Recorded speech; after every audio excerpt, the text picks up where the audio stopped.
সমাপ্তিতে উপস্থিত এই এলাকার সর্বস্তরের আমার গুরুজন ব্যক্তিবর্গ,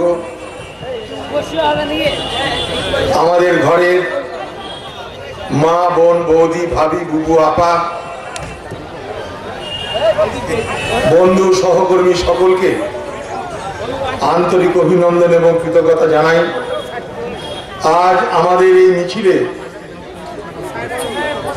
যোগদান করেছিলেন আমাদের আদিবাসী বোন এবং বৌদিরা, তাদেরকেও আজকে আমাদের এই সভায় আসার জন্য আমি আন্তরিক কৃতজ্ঞতা জানাই।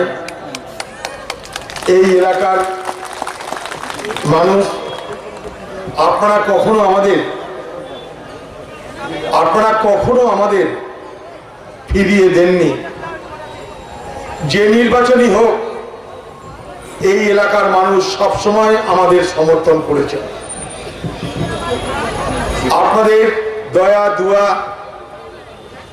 বরাবর এই এলাকায় কংগ্রেসকে শক্তিশালী হতে সাহায্য করেছে। গত বিধানসভা নির্বাচনে, তার আগের বিধানসভা নির্বাচন, লোকসভা নির্বাচন, সব সময় এই এলাকার মানুষ আপনারা কংগ্রেসকে সহযোগিতা করেছেন, কংগ্রেসকে শক্তিশালী করেছেন। আমাদের দুর্ভাগ্য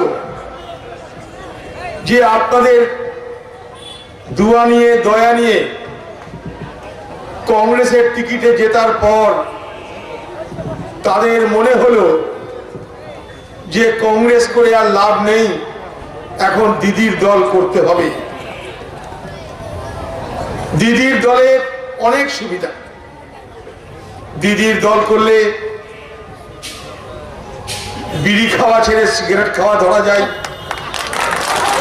দিদির দল করলে সাইকেলের বদলে 4 চাকার গাড়ি পাওয়া যায়। দিদির দল করলে চোলাইয়ের বদলে হুইস্কি পাওয়া যায়। তাই দিদির দল করাই বুদ্ধিমানের কাজ। কংগ্রেসের টিকিটে জিতে, কংগ্রেসের দয়া দুয়া নিয়ে, এই এলাকার মানুষের আশীর্বাদ সমর্থন নিয়ে এখনো পর্যন্ত কংগ্রেসের সেই সিম্বল পকেটে নিয়ে তারা তৃণমূল করছে। তাদের হিম্মত হয়নি যে ঠিক আছে ভাই, দিদির দলে গেলাম তো গেলাম, আমার কংগ্রেসকে ভালো লাগেনি, আমি দিদির দলে গেলাম। দিদির দলে গিয়ে আমি নতুন করে আবার ক্যান্ডিডেট হব, তৃণমূলের ক্যান্ডিডেট হয়ে আমি এখানে তৃণমূলের বিধায়ক হব, এই হিম্মত তাদের আর হয়নি। কারণ ওরা জানে কংগ্রেসের সিম্বল বাদ দিয়ে অন্য কোন সিম্বল এখানে লড়লে এখান থেকে হাসি মুখে ফিরে যাওয়া যাবে না।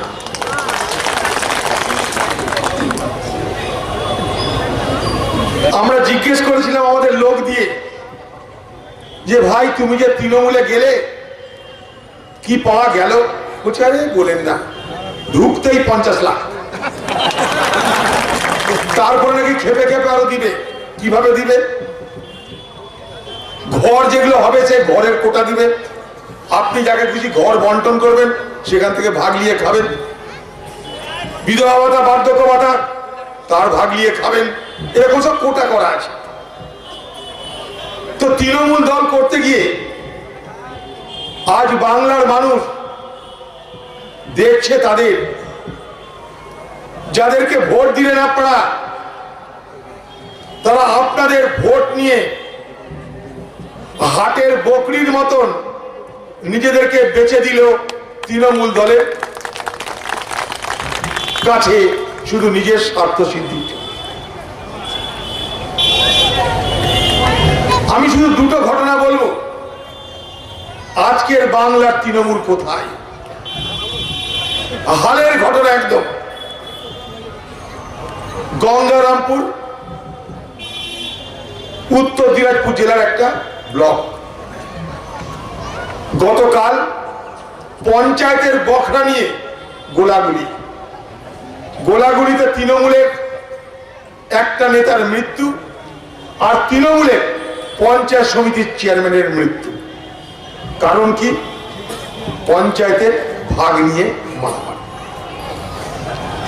আমাদের এই মুর্শিদাবাদ জেলার সুতি থানা হারোয়া গ্রাম পঞ্চায়েত একটা গরিব পরিবার, ছেলেটার নাম সেলিম শেখ, তার মা একজন বেওয়া, রেহেনা বেওয়া, একদম গরিব পরিবার। পঞ্চায়েতের নেতা তাদেরকে ঘরের টাকা দিয়েছে, এমনি এমনি না, বলে দিয়েছে ঘরের টাকা দিলাম 20,000 টাকা করে, তোমাদের আমাকে ভাগ দিতে হবে। গরিব মানুষ তারা এটা বোঝেনি যে ঘর কেউ দয়া করে দিচ্ছে না, এটা তাদের অধিকার। ঘরের তালিকা দিল্লি থেকে তৈরি হয়েছে এবং সেই তালিকা তৈরি হয়েছে 2011 সালে কংগ্রেসের আমলে তৈরি।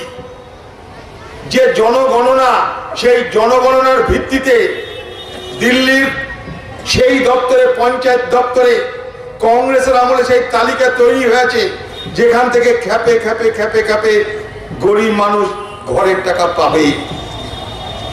সাধারণ মানুষ দেখছে কোথায় কি ঝামেলার দরকার নাই। পঞ্চায়েতের নেতাকে, তৃণমূলের নেতাকে কিছু টাকা দিয়ে যদি আমি ঘরের টাকা পাই, ক্ষতি কি? গরিব মানুষের কোনো দোষ নেই। পঞ্চায়েতের নেতার সঙ্গে চুক্তি হয়েছে এক একটা ঘরের জন্য 20,000। সেলিম শেখ 20,000, সেলিম শেখের মা রেহেনা বেওয়া 20,000, অর্থাৎ মোট 40,000 দিতে হবে পঞ্চায়েতের নেতাকে, তৃণমূলের নেতাকে। গরিব মানুষ তারা টাকাটা পাওয়ার পর 30,000 টাকা দিয়ে এসেছে, দিয়ে বলেছে আর একটু সময় দিন, বাকি 10,000 টাকা আমরা দিয়ে যাব। 40,000 পাওনা, আপনার ঘর, আপনার হক, আপনার অধিকার, আপনার পাওনা, কিন্তু ভাগ দিতে হবে তৃণমূল নেতাকে। 40,000-এর জায়গায় 30,000 দিয়ে বলেছে 10,000 টাকা কদিন পরে দিচ্ছি। তৃণমূলের নেতার দর হয়নি। গতকাল রাত্রে সেই বাড়িতে ঢুকে, 11 তারিখ রাত্রে সেই বাড়িতে ঢুকে সেলিম শেখকে, তার মাকে বেধড়ক মার। কি অপরাধ? না, ভাগের 10,000 টাকা এখনো দেয়নি। তার টাকা নয়, ঘরের টাকা, মানে আপনার টাকা। দিল্লি থেকে টাকা আসছে, ভাগ দিতে হবে তৃণমূল নেতাকে। বেধড়ক মার 11 তারিখ রাত্রে, মারতে মারতে মারতে মারতে হাতমোড়া করে চলে যায় তৃণমূলের নেতা। রেহেনা বেওয়া গরিব মানুষ, ছেলেকে কোথায় ভর্তি করাবে? কোন রকমের হাসপাতাল থেকে কলকাতা, সেখানে সেই সেলিম শেখের মৃত্যু হয়ে গেল। 10,000 টাকা সময় মতন ফেরত দিতে না পারার জন্য তৃণমূল নেতার হাতে মার খেয়ে মৃত্যু হলো একজন গরিব এই মুর্শিদাবাদের মানুষ, যার নাম সেলিম শেখ। বুঝতে পারছেন আজকে বাংলায় তৃণমূল রাগের চেহারাটা কেমন? কলকাতার বুকে তৃণমূলের মিছিল হচ্ছে, মিছিলে স্লোগান হচ্ছে, बंगाल को गद्दारों को गोली मारो सालो। অর্থাৎ পশ্চিমবঙ্গে যারা তৃণমূলের বিরোধিতা করবে তারা গাদ্দার, তাদেরকে গুলি করে মেরে দাও। কে বলছে? তৃণমূলের মিছিল। গায়ে গঞ্জে না, কলকাতা শহর। একবার কোনো প্রতিবাদ শুনেছেন মুখ্যমন্ত্রী মমতা ব্যানার্জির মুখে যে এখানে সেলিম শেখের পরিবারকে এই অত্যাচার করে ছেলেটাকে মেরে দেওয়া হলো কিনা? তৃণমূলের পঞ্চায়েতের নেতারা গুলিগোলা করে নিজেরা মারা যাচ্ছে কিনা? মারা যাচ্ছে কেন? কলকাতার বুকে কেন তৃণমূলের বিরোধিতা করলে গুলি খেতে হবে তার স্লোগান দেওয়া হচ্ছে? একবারও বাংলার মুখ্যমন্ত্রীর একটা প্রতিবাদ শুনেছেন, একটা মন্তব্য শুনেছেন? না। বাংলা কোথায় চলেছে বুঝতে পারছেন? আপনার এই গ্রামে গত পঞ্চায়েতে আপনাকে ভোট দিতে দিয়েছিল না? আপনাকে নমিনেশন ফাইল করতে দিয়েছিল না? কংগ্রেসকে, সিপিএম কে দেয়নি, বিজেপিকে দিয়েছিল। বিজেপিকে দেওয়ার পিছনে কারণ কি? অধীর চৌধুরীকে হারাতে হবে। অধীর চৌধুরীকে হারাতে গেলে হিন্দু ভোট অধীর চৌধুরীর পাশ থেকে সরিয়ে নিতে হবে। হিন্দু ভোট সরাতে গেলে হিন্দুদেরকে বুঝাতে হবে বিজেপি করো, কোনো ঝামেলা নাই। অতএব বিজেপি তুমি ভোটে দাঁড়াও, তোমার কোনো বিপদ নাই।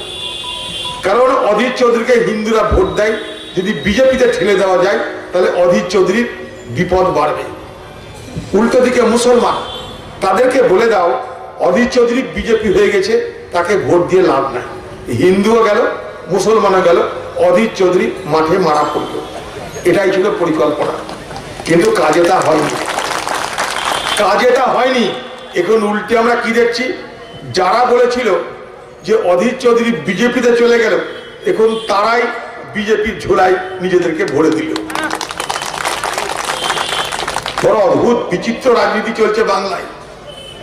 মানুষের কথা নিয়ে কোনো আলোচনা নাই, মানুষের ভূত ভবিষ্যৎ নিয়ে কোনো আলোচনা নাই, গরিব মানুষের কি হবে কোনো আলোচনা নাই, বেকার যুবকদের কাজের ব্যবস্থা কোনো আলোচনা নাই, কৃষকের ফসলের ন্যায্য দাম পাচ্ছে না কেন কোনো আলোচনা নাই, বাজারে সব জিনিসের দাম আগুন হয়ে যাচ্ছে কেন কোনো আলোচনা নাই, পেট্রোল ডিজেলের দাম 80 টাকা পার হয়ে গেল কেন আলোচনা নাই, গ্যাসের দাম হু হু করে বাড়ছে কেন কোনো আলোচনা নাই। আলোচনা কি, সকাল থেকে রাত পর্যন্ত বিজেপির গালি তৃণমূলকে, তৃণমূলের গালি বিজেপিকে। খিস্তি খেউড়ের প্রতিযোগিতা চলছে, কে কার থেকে কত বেশি খিস্তি দিতে পারে, কে কার থেকে কত বেশি গালিগালাজ দিতে পারে, তার প্রতিযোগিতা চলছে বাংলায়। আপনারা কি এ বাংলাকে গ্রহণ করবেন? বলুন, এ বাংলা কি আমাদের কাছে কাম্য, যেখানে মানুষের জন্য কোনো আলোচনা নাই? আপনার ফসল বিক্রি হচ্ছে না ন্যায্য দামে, তা নিয়ে মাথা ব্যথা নাই। দিল্লিতে আজ কৃষকরা আন্দোলন করছে কিসের জন্য? কৃষিকে বাঁচানোর জন্য। বিজেপি পার্টির কাছে তাদের দাবি কি, সরকারের কাছে দাবি কি? কৃষি আইন প্রত্যাহার করো। কেন কৃষি আইন প্রত্যাহার করতে হবে? না, কৃষি আইন যদি চালু হয়ে যায়, জমির মালিক কৃষক না হয়ে জমির মালিক কোটিপতি হবে। তার জন্য নরেন্দ্র মোদী আইন নিয়ে এসেছে। সেখানকার কৃষকরা আজকে প্রায় 50 দিনের উপরে আন্দোলনে গোটা দিল্লিকে ঘিরে রেখেছে। একজন দুজন নয়, লাখে লাখে কৃষক। তাদের বক্তব্য আইন প্রত্যাহার করো। কনকনে ঠান্ডা সেখানে দিল্লিতে, 1 ডিগ্রি টেম্পারেচারের নিচে ঠান্ডা, উপরে বৃষ্টি পড়ছে, খোলা আকাশ, 110 বছরের বৃদ্ধ আছে সেই আন্দোলনে, 12 বছরের বাচ্চা আছে সেই আন্দোলনে, সেই আন্দোলনে ঘরের মা বোন আছে, সবাই সেই আন্দোলনে অংশগ্রহণ করেছে। এখন পর্যন্ত আন্দোলন করতে করতে 100-এর উপরে মানুষের মৃত্যু হয়ে গেছে। ভারতবর্ষের বিজেপি সরকারের তাতে কোনো হেলদোল নেই, ভারতবর্ষের বিজেপি সরকারের তাতে কোনো মাথা ব্যথা নেই। এটা কি সরকার? লক্ষ লক্ষ কৃষক আন্দোলন করছে, সরকারের পক্ষ থেকে তাদের জন্য সেই আন্দোলনের পরিপ্রেক্ষিতে তাদের দাবি মেটার জন্য কোনো লক্ষণ দেখা যাচ্ছে না। কিসের জন্য আন্দোলন করছে? আজকে আমরা ভারতবর্ষের মানুষ সবাই তো কোটিপতি না, এই ভারতবর্ষে দরিদ্র মানুষের সংখ্যা বেশি। এই দরিদ্র মানুষের জন্য কংগ্রেসের প্রধানমন্ত্রী ইন্দিরা গান্ধী কি করেছিলেন? রেশন ব্যবস্থা চালু করেছিলেন। সস্তায় রেশন ইন্দিরা গান্ধীর সৃষ্টি। 2 টাকা 3 টাকা ধরে চাল গম খাদ্য সুরক্ষা আইনে কারা এনে দিয়েছে? কংগ্রেস পার্টি আইন করে এনে দিয়েছে। সোনিয়া গান্ধী, মনমোহন সিং 2013 সালে আইন করে বলল খাদ্য সুরক্ষা আইন চালু করতে হবে, গরিব মানুষ 2 টাকা ধরে 3 টাকা ধরে গম আর চাল পাবে। 82 কোটি গরিব মানুষ ভারতবর্ষে 2 টাকা 3 টাকা ধরে চাল গম পায়। যখন লকডাউন হলো, করোনার কারণে সব বন্ধ হয়ে গেল, বিনা পয়সায় চাল গম এই রেশন ব্যবস্থার মধ্যে দিয়ে দেওয়া হলো। কে করেছিল এই ব্যবস্থাটা? এই ব্যবস্থাটা করেছিল ইন্দিরা গান্ধী। কি করে করেছিল? কৃষককে বলেছিল তুমি ধান ফলাও, তুমি গম ফলাও, তোমার ধান গম সরকার খরিদ করে নেবে, তোমার ভয় নাই। ধানের দাম গমের দাম কত হবে ফসল ফলানোর আগে জানিয়ে দেওয়া হবে, তোমার ভয় নেই কৃষক। সবুজ বিপ্লব আনলো ইন্দিরা গান্ধীর সময় ভারতবর্ষ। সবুজ বিপ্লব করবার জন্য পাঞ্জাবকে বেছে না হলো, হরিয়ানাকে বেছে না হলো। এই সমস্ত রাজ্যকে কেন বেছে না হলো? এখানে প্রচুর পরিমাণ সেচের জল পাওয়া যায়। চাষ করতে গেলে তো সেচ লাগে, জল লাগে, এখানে প্রচুর পরিমাণ সেচের জল পাওয়া যেত, তাই সেই জায়গাগুলোকে সবুজ বিপ্লবের জন্য বেছে নেওয়া হলো। আর সবুজ বিপ্লব শুধু পাঞ্জাবে হরিয়ানায় নয়, আমাদের রাজ্যে হয়েছে, আমাদের রাজ্যে হয়েছে। আমাদের রাজ্যে এক সময় একটা করে ফসল হতো, আজ 3টে করে ফসল হয়। সাত্তার সাহেব আমাদের জেলাতে সবুজ বিপ্লব নিয়ে এসেছিলেন। আজকে ভারতবর্ষে যত খাদ্য উৎপাদন হয়, আমরা যত রেশন ব্যবস্থার মধ্যে দিয়ে খাবার পাই, তার 60 থেকে 65% ধান গম উৎপাদন হয় পাঞ্জাব, হরিয়ানা, পশ্চিম উত্তরপ্রদেশের এই এলাকায়। সেখানে মোদী সরকার বলছে যে আইনটা তৈরি করেছে সেই আইন যদি বাস্তবায়িত হয়, তাহলে আগামী দিনে সরকার আর কৃষকের কাছ থেকে ন্যায্য দামে ধান গম কিনবে না। সরকার বলছে কোটিপতিদের জন্য বাজার খুলে দিচ্ছি, আমাদের কোনো মাথা ব্যথা থাকবে না, কোটিপতিরা যে দামে পারবে সে দামে খরিদ করে নেবে। কৃষকের অভাব থাকলে কোটিপতিরা বেশি লাভে কৃষকের কাছ থেকে সস্তায় খরিদ করবে। যেমন আপনার এলাকায় দালালরা করে, তাই ভারতবর্ষকে পুরোটাই কোটিপতি দালালদের হাতে ছেড়ে দিতে চাইছে। বলছে কোটিপতিদের সঙ্গে তোমরা চুক্তিতে চাষ করো, চুক্তিতে চাষ করলে যদি কোটিপতি তোমাদের ঠগায়, কোর্টে যাওয়ার ব্যবস্থা রাখেনি, কোর্টে যাওয়ার এখানে ব্যবস্থা নাই। সেখানে এমন একটা ব্যবস্থা করেছে কৃষক সেখানে গিয়ে কোনদিন জিততে পারবে না। তাই সেখানকার কৃষকরা বলছে তোমরা আমাদেরকে ব্যবসাদার বানাচ্ছ কেন? আমরা ব্যবসাদার হতে চাই না, আমরা কৃষক হয়েই বাঁচবো। আমাদের ফসল আমরা ফলাবো, তোমরা খরিদ করো, তোমরা রেশনে দাও, বাকি কিছুর মধ্যে আমরা যাব না।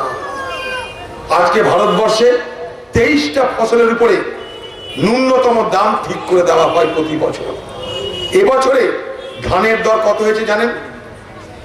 1865 টাকা 1 কুইন্টাল ধানের দর। এই দর ঠিক করে একটা সংস্থা, ইন্দিরা গান্ধীর আমল থেকে সেই সংস্থা ধান গম সমেত 23টা ফসলের উপরে দাম ঠিক করে দেয়। এবছর ধানের দর হয়েছে কত? 1 কুইন্টাল 1868 টাকা। এবছর এ গ্রেডের ধানের দর হয়েছে কত? 1 কুইন্টাল 1888 টাকা। আপনারা কি পাচ্ছেন 1 কুইন্টাল 1888 টাকায় ধান বিক্রি করতে? না, কারণ এখানে কেনা হয় না, এখানে কেনা হয় না। অথচ ব্যবস্থা আছে ভারতবর্ষের প্রত্যেকটা রাজ্য, তারা এই দাম পাবে যদি কৃষকের কাছ থেকে ধান খরিদ করে। এছাড়াও যদি রাজ্য মনে করে যে 1880 টাকার পরে রাজ্য খাতির করে কিছু দিবে, দিতে পারে, কোনো অসুবিধা নাই। তার জন্য কিষাণ মান্ডি তৈরি হয়েছিল, কেন্দ্রের কংগ্রেসের আমলে পাঠানো রাষ্ট্রীয় কৃষি বিকাশ যোজনার টাকায়। সেই কিষাণ মান্ডিতে ধান খরিদ করবে সরকার, রাজ্য সরকার করছে না, করছে না, করছে না। কৃষককে সেই সুযোগ দেওয়া হচ্ছে না। 1868 টাকা 1 কুইন্টাল ধান সারা ভারতবর্ষে চালু দর। এটা কোন কোন রাজ্য সেই ধান কিনে তার উপরে আরো বোনাস দেয় জানেন? আমি একটা রাজ্যের নাম করছি, যে রাজ্যটার নাম ছত্তিশগড় রাজ্য। ছত্তিশগড় কংগ্রেসের রাজ্য। সেখানে 1 কুইন্টাল ধানের দর দেওয়া হয় 2500 টাকা। 1868 টাকা দেয় কেন্দ্রের সরকার, আর বাকি টাকা দেয় রাজ্য সরকার। 1 কুইন্টাল ধানের দাম 2500 টাকা ছত্তিশগড়ে কংগ্রেসের সরকারে কৃষকরা পাচ্ছে। পশ্চিমবঙ্গে কি হচ্ছে? ঢোল বাজানো হচ্ছে। প্রতিদিন সকাল থেকে রাত পর্যন্ত প্রতিশ্রুতির বন্যা বইছে। কখনো বলছে দিদিকে বলো কর্মসূচি, কখনো বলছে দুয়ারে দুয়ারে কর্মসূচি, কখনো বলছে পাড়ায় পাড়ায় কর্মসূচি। আরে ভাই, কর্মসূচি দিয়ে কি করব? আমি হাতে কলমে নগদায় কি পেলাম তার উপরে নির্ভর করবে আমার জীবন। আমি হাতে কলমে কি পাচ্ছি বলুন? এখানকার কৃষক, আজকে ছত্তিশগড়ের কৃষক 2500 টাকা কুইন্টাল ধরে ধান বিক্রি করতে পারে, আপনি পারেন না। ঠিক আছে, 2500 টাকা নাই দিল, 1868 টাকা ধরে ধান সরকার আরামসে কিনতে পারে, কারণ তার জন্য সরকারের টাকার অভাব নাই। এখানে সেটা কেনা হয় না। এখানে চাল কল মালিকরা লুটছে আপনার টাকা, এখানে দালালরা লুটে নিচ্ছে আপনার পাওনা টাকা। পশ্চিমবঙ্গের কৃষক প্রতিবাদ করতে হবে। আপনার অধিকার আপনাকে দেওয়া হচ্ছে না। পশ্চিমবঙ্গের কৃষক নিজের দিকে তাকিয়ে দেখুন, প্রতি বছর বীজের দাম বাড়ছে, প্রতি বছর সারের দাম বাড়ছে, প্রতি বছর বিদ্যুতের দাম বাড়ছে, সেই তুলনায় ফসলের দাম বাড়ছে না। পশ্চিমবঙ্গে ফসলের দর বাড়ছে না, কারণ রাজ্য সরকার মাথা ব্যথা করছে না। পশ্চিমবঙ্গ সরকার সকাল থেকে রাত পর্যন্ত ভোটের জন্য আমাকে আপনাকে প্রলোভন দেখানোর চেষ্টা করছে। কি প্রলোভন? স্বাস্থ্যসাথী প্রকল্প 5 লাখ, সবারই স্বাস্থ্যসাথী প্রকল্প হয়ে যাবে। আমার আপনার স্বাস্থ্যের জন্য আর কোনো চিন্তা নাই। একবার যান নার্সিং হোমে, একবার যান দেখাতে, কত ধানে কত চাল আপনি নিজে নিজেই বুঝে যাবেন। এই স্বাস্থ্যসাথী প্রকল্প কংগ্রেস আমলে আমরা শুরু করেছিলাম ভারতবর্ষে, সেটাকে নকল করে আপনি যদি দেন, ভালোভাবে দেন, ভোটের আগে হঠাৎ করে মানুষকে প্রলোভিত করার জন্য, লোভ দেখানোর জন্য আপনি 5 লাখ টাকার ফরমাস করে দিলেন। টাকা কোথায়? আপনার তো ভাড়ে মা ভবানী, আপনার তো পকেটে পয়সা নাই। পশ্চিমবঙ্গ সরকার নিজে বলছে আমার পকেটে পয়সা নাই। পশ্চিমবঙ্গ সরকার নিজে বলছে আমি চাকরি দিতে পারছি না। পশ্চিমবঙ্গ সরকার নিজে বলছে আমি সিভিক পুলিশদের পার্মানেন্ট করতে পারছি না, কারণ আমার টাকা নাই। পশ্চিমবঙ্গ সরকার আমার আপনার মাথার উপরে কত ধারের বোঝা চাপিয়েছে জানেন? 4,20,000 কোটি টাকা। কালকে আপনার আমার ঘরে যদি বাচ্চা জন্মগ্রহণ করে, পৃথিবীর আলো বাতাস দেখার আগে তার মাথার উপরে ধারের বোঝার পরিমাণ 55,000 টাকা। কোকিলে চলবে মানুষ? কি করে মানুষের চলবে? এবার পশ্চিমবঙ্গে দিনের পর দিন দারিদ্রতা বাড়ছে, বেকারদের বেকারত্ব বাড়ছে। কাজের জন্য, কাজের সন্ধানে লক্ষ লক্ষ মুর্শিদাবাদের বেকার যুবক অন্য রাজ্যে চলে যাচ্ছে। লকডাউনের সময় আমি তাদের দেখেছি, আমি জেনেছি তাদের সম্পর্কে। তাদের যে দুরবস্থা আমি নিজে চোখে দেখেছি। ফোনের পর ফোন, 2,000-3,000 করে ফোন আমার বাড়িতে এসেছে। আমি আমার বাড়ির স্টাফ দিয়ে, লোক দিয়ে তাদের ফোন ধরেইছি, তাদের সমস্যা জেনেছি, সেই সমস্যার সমাধানের জন্য যা যা করার আমি করবার চেষ্টা করেছি। আমি দেখেছি যে ভারতবর্ষের সরকার তাদের প্রতি উদাসীন। লক্ষ লক্ষ মানুষ পথে নেমে গেল, হঠাৎ করে ভারতবর্ষে লকডাউন ঘোষণা করে দেওয়া হলো। মানুষ খাবে কোথায়, দাঁড়াবে কোথায়, যাবে কোথায় জানে না। পথে নেমে গেল তারা। বাড়ি যেতে হবে, গ্রামে ফিরে যেতে হবে, গ্রামে ফিরে যেতে হবে। ট্রেন নাই, বাস নাই, কিছু নাই, পায়ে হেঁটে ফিরে যেতে হবে। বাসের মাথায় যেতে হবে, ট্রাকের মাথায় চেপে ফিরে যেতে হবে। মানুষের সেই দুর্দিনে ভারত সরকার দাঁড়ালো না পাশে। মামাটি মানুষের নেত্রী, সে বলল বাইরের রাজ্য থেকে ট্রেন আমার রাজ্যে আমি আসতে দেব না, কারণ সেই ট্রেন করোনা রোগী নিয়ে আসবে। আমার রাজ্যের ছেলে মেয়েরা, আমার রাজ্যের বেকার যুবকরা, তারা বাইরে গেছে কাজের সন্ধানে, আমি তাদেরকে গ্রহণ করলাম না। আর আমি বললাম আমি মামাটি মানুষের সরকার। বলুন আজকে কি দেখলেন আপনারা? আজকে কি দেখলেন? সেই সময় কংগ্রেস পার্টি প্রস্তাব দিয়েছিল যে প্রত্যেকটা গরিব মানুষকে মাসে 7,500 টাকা করে দেওয়া আর্থিক সাহায্য করা হোক। কারণ গরিব মানুষের পকেটে পয়সা, কাজ নাই, রোজগার নাই।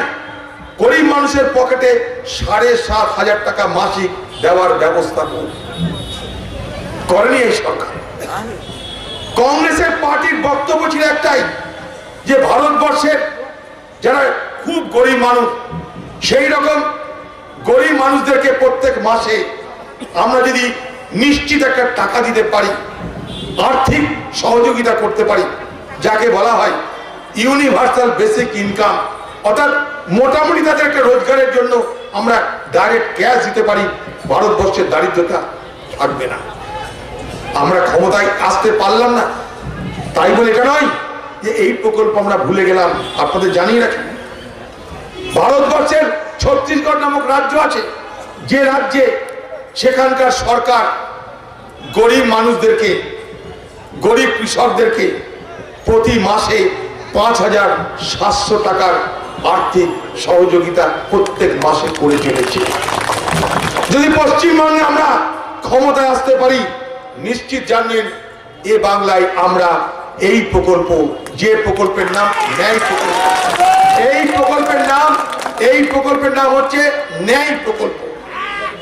এই প্রকল্পটাকে বলা হয় ন্যায় প্রকল্প, মানে যারা গরিব মানুষ, একদম নিচের তলার যারা গরিব মানুষ, তাদেরকে মাসে 5,700 টাকা করে দেওয়ার ব্যবস্থা করতে হবে। কংগ্রেস দেশ চালিয়েছে, মনে রাখবেন, সারা দেশ যখন চালিয়েছে একদিন দুদিন নয়, দশকের পর দশক, স্বাধীনতার পর থেকে সেদিন পর্যন্ত ভারতবর্ষকে চালিয়েছে কংগ্রেস। তাই যখন কংগ্রেস দেশ চালাতে পারে, কংগ্রেস রাজ্য চালাতেও পারবে, এটা ভরসা রাখবে। তাই এলাকার মানুষ নিজেদের চোখ দিয়ে সবকিছু দেখুন। নির্বাচন আসছে, প্রতিশ্রুতির ঝড় বইবে। একবার নিজের দিকে তাকান, আপনার গ্রাম, আপনার পাড়া, আপনার জীবন। যখন ভারতবর্ষ স্বাধীন হলো, আপনাকে ভোট দেওয়ার অধিকার কে দিল? ভারতবর্ষের জাতীয়। আপনাকে শিক্ষার অধিকার কে দিল? জাতীয় কংগ্রেস। স্বাস্থ্যের অধিকার কে দিল? জাতীয় কংগ্রেস। যখন আমরা স্বাধীন হয়েছিলাম, আমাদের দেশের মানুষের গড় আয়ু ছিল মাত্র 30 থেকে 32 বছর। আজ ভারতবর্ষের মানুষের গড় আয়ু 70 থেকে 72 বছর। কোথা থেকে কোথায় নিয়ে গেছে দেশটাকে কংগ্রেস, বোঝার চেষ্টা করুন। আপনার গ্রামের পঞ্চায়েত কংগ্রেসের সৃষ্টি, আপনার গ্রামের 100 দিনের কাজ কংগ্রেসের সৃষ্টি, আপনার গ্রামের খাদ্য সুরক্ষা আইন কংগ্রেসের সৃষ্টি, আপনার গ্রামের স্কুল কংগ্রেসের সৃষ্টি, শিক্ষার অধিকার, আইনি অধিকার কংগ্রেসের সৃষ্টি, আপনার গ্রামের মিড ডে মিল কংগ্রেসের সৃষ্টি, আপনার গ্রামের ICDS কংগ্রেসের সৃষ্টি। মনে রাখবেন, আপনার জীবনে আপনাকে রক্ষা করতে যা যা প্রয়োজন সমস্ত কিছু কংগ্রেস করবার চেষ্টা করেছে। আমরা কখনো ধর্মের নামে, সম্প্রদায়ের নামে রাজনীতি করিনি।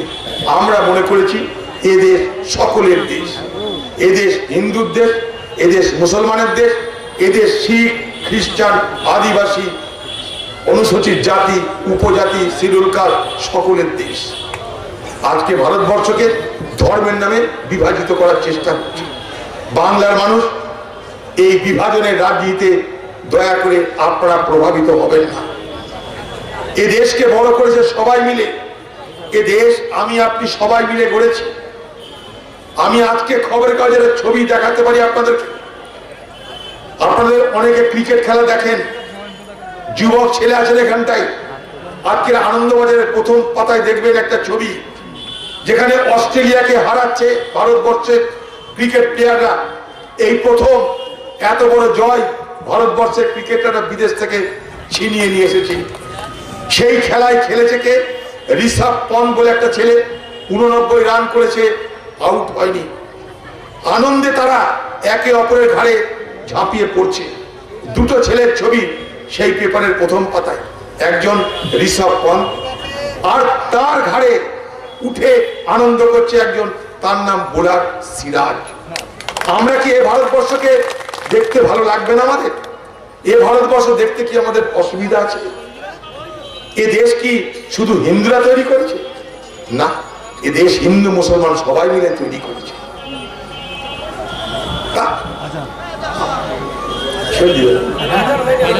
আর আজানের পর করে তাই তাই হচ্ছে রে ভাই।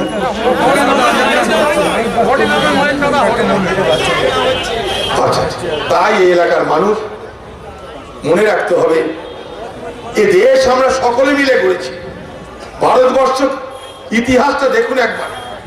যখন ভারতবর্ষকে স্বাধীন করবার লড়াই হয়েছে, তখন একদিকে মহাত্মা গান্ধী ছিল, একদিকে সীমান্ত গান্ধী খান, আব্দুল গফফার খান ছিল। দেশ যখন স্বাধীন হয়েছে, একদিকে জওহরলাল নেহেরু ছিল, আরেকদিকে মৌলানা আবুল কালাম আজাদ ছিল। দেশ স্বাধীনতার লড়াইয়ে একদিকে দেশ বরেণ্য নেতাজি সুভাষ চন্দ্র বোস, তার সঙ্গে ছিল আবিদ হাসান আর খান সানওয়াজ খান।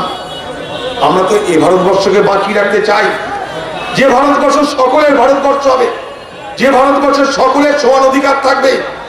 ভারতবর্ষ আজ শক্তিশালী তার একটাই কারণ, ভারতবর্ষ সকলের দেশ হিসাবে স্বীকৃতি পেয়েছে। আমরা এই ভারতবর্ষে দুর্গা পুজো করি, কালী পুজো করি, এ ভারতবর্ষে আমরা ঈদ করি, বকরিদ করি, এ ভারতবর্ষে আমরা স্বর্ণা করি, এ ভারতবর্ষে আমরা সবাই মিলে একসঙ্গে কাঁধে কাঁধ মিলিয়ে লড়াই করে বড় হয়েছি। তাই এ ভারতবর্ষের অধিকার আমার আপনার সকলের সমান। মিথ্যা বিভ্রম করে, মানুষকে প্রতারণা করে, মানুষকে হ্যাঁকে না বুঝিয়ে নির্বাচনের বৈতরণী পার হওয়ার চেষ্টা যারা করছে, আপনারা সতর্ক হন। আমি শেষ কথা বলছি, 99 সাল থেকে আপনাদের সঙ্গে পরিচয়, আমরা কি কেমন নতুন করে বলার দরকার নাই। সেদিন আমার সঙ্গে যখন পরিচয় হয়েছিল, আপনাদেরকে আমি চিনতাম না, আমাকে আপনারা চিনতেন না। আজ 20 বছর পার হয়ে গেছে। আজ আপনাদের সঙ্গে আমার রাজনীতির সম্পর্ক নয়, ভোটের সম্পর্ক নয়, আপনাদের সঙ্গে আমার আত্মীয়তা, ভ্রাতৃত্ব, বন্ধুত্বের সম্পর্ক। তাই আমরা কি চেয়েছি আপনারা সব জানেন। ক্ষমতা যখন থেকেছে, মুর্শিদাবাদের উন্নয়ন করার চেষ্টা করেছে। কাঁদি মাস্টার প্ল্যান আমরা করে দেখিয়ে দিয়েছি যে কাজ করা যায়। আজকে কাঁদি মাস্টার প্ল্যান আমরা করতে পেরেছিলাম বলেই এই এলাকার মানুষ আপনাদের স্মৃতি থেকে ধীরে ধীরে বন্যা শব্দটা মুছে যাচ্ছে। আপনাদের জীবনে বন্যা ছিল অভিশাপ, আজ বন্যার কথা আপনাদের মনে আসছে না, তার কারণ কাঁদি মাস্টার প্ল্যান আমরা করে দিয়েছি। আমরা কাঁদি মাস্টার প্ল্যান করে দিয়েছি। কাটোয়া থেকে ফারাক্কা পর্যন্ত ডবল লাইন বিদ্যুতের লাইন, ইলেকট্রিক ট্রেন চালার ব্যবস্থা করে দিয়েছি। নদীর ওপারে তাকিয়ে দেখুন, পলাশী থেকে লালগোলা ডবল লাইন করার ব্যবস্থা করে দিয়েছি। তাই যখন আমরা সুযোগ পেয়েছি, এই এলাকার মানুষ দেখেছেন আপনার গ্রামে কালো পিচ রোড ঢুকিয়ে দিয়েছি আমরা, আপনার গ্রামের বিদ্যুৎ আমরা এনে দিয়েছি, আপনার গ্রামে আর্সেনিক মুক্ত পানীয় জল আমরা এনে দিয়েছি। তাই কংগ্রেস মানে মানুষের জন্য সেবার নাম, কংগ্রেস মানে মানুষের পাশে দাঁড়িয়ে থেকে মানুষকে সহযোগিতা করার নাম, কংগ্রেস মানে সকলের সমান অধিকার প্রতিষ্ঠার সংগ্রামের নাম, লড়াইয়ের নাম। কংগ্রেস মানে ধর্মনিরপেক্ষ শক্তির নাম, কংগ্রেস মানে গণতান্ত্রিক শক্তির নাম। আমরা বিশ্বাস করি এ ভারতবর্ষের সকল মানুষের সমান অধিকার, সবার উপরে মানুষ সত্য, তাহার উপরে কেহ নাই। তাই আমাদের কাছে উচ্চ নিচের ভেদাভেদ নাই, আমাদের কাছে ব্রাহ্মণ চণ্ডালের ভেদাভেদ নাই, আমাদের কাছে হিন্দু মুসলমানের ভেদাভেদ নাই। কারণ কংগ্রেস মনে করে মানুষ এ ভারতবর্ষের সব থেকে বড় সম্পদ। তাই মানুষের সেবা করতে হবে, মানুষের জন্য ভাবতে হবে, মানুষের জন্য করতে হবে, মানুষের জন্য এগিয়ে যাও, মানুষের পাশে দাঁড়িয়ে মানুষকে সহযোগিতা করো। এই মন্ত্র নিয়ে আমরা এগিয়ে চলেছি। আপনাদের আশীর্বাদ নিয়ে, আপনাদের দোয়া নিয়ে আমরা বড় হয়েছি, আমরা এগিয়ে চলেছি। তাই আগামী দিনেও আপনাদের আশীর্বাদ, আপনাদের দোয়া আমাদের সঙ্গে থাকবে, এই আশা ভরসা রেখে আপনাদের সকলকে আমার শ্রদ্ধা, ভক্তি, নমস্কার, সালাম, স্নেহ, ভালোবাসা জানিয়ে আমার কথা শেষ করছি। জয় হিন্দ, বন্দে মাতরম।